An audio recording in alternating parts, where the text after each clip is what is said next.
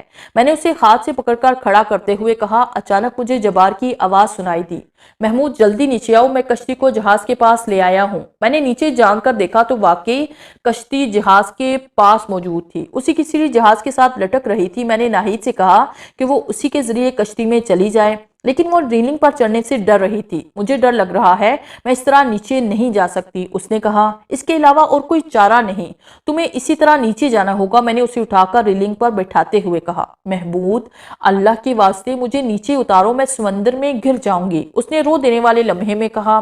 ابھی تھوڑی دیر بعد آگ جہاں تک پہنچ جائے گی، چلو جلدی نیچے چلو، میں بھی تمہارے پیچھے نیچے آ رہا ہوں، میں نے اسے تسلی دینے کے لیے کہا، اور اس نے رسی کی پہلی سیڑھی پر پاؤں رکھ دیا۔ پھر تھوڑی دیر بعد ہم دونوں کشتی میں موجود تھے۔ کشتی میں جبار کے ساتھ جیلانی بھی موجود تھا۔ جہاز شاید اس نے روکا تھا، چلو جلدی کشتی کو جہاز سے دور لے چلو، کہیں وہ عفریت کشتی پہ بھی نہ آ جائے۔